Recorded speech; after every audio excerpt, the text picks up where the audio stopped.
चला तर मग आता मी मिरच्या फ्राय करणार आहे. त्याच्यासाठी मी मिरच्या घेतल्या जरा कमी तिखटवाल्या आहेत आणि एकाचे 2 करून घेतल्यात आणि वेगळ्या पद्धतीनं मी फ्राय करणार. वेगळ्या पद्धतीनं म्हणजे खलबत्त्यात ठेसून मिरची फ्राय करणार आहे मी, कारण मधून चिरून करणार नाही. अशी मिरची चव लागते. तर ही मिरची ना असं ठेसून घ्यायचं, एक एक मिरची. मिरच्या समजा ठेसून घेतल्यात. आता फ्राय करणार. गॅस चालू करते आणि याच्यावर तवा ठेवून.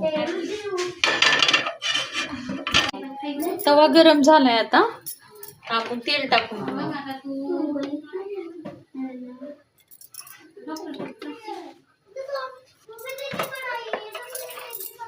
त्याच्यामध्ये लसूण टाकू.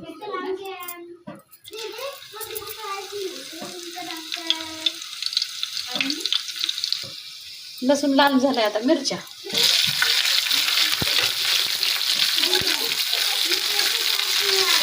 चांगलं मिरच्या भाजून घ्यायचं, चांगलं तळायचं.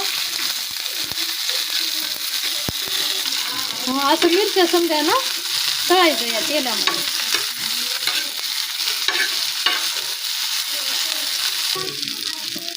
तर ही मिरच्या फ्राय झाल्यात अर्ध्या.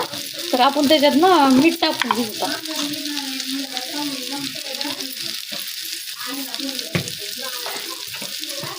आणि थोडं शेंगदाण्याचं कूट टाकतो आपण.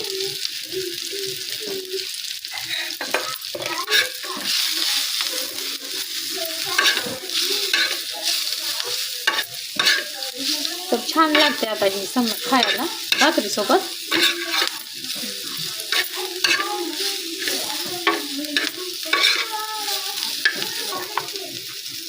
तर हे अशा फ्राय झाल्यात मिरच्या समजा.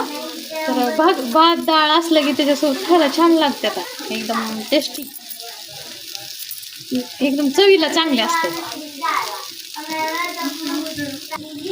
तर हे काही झाल्यात मिरच्या तळून झाल्यात आणि कशा झाल्यात सांगा.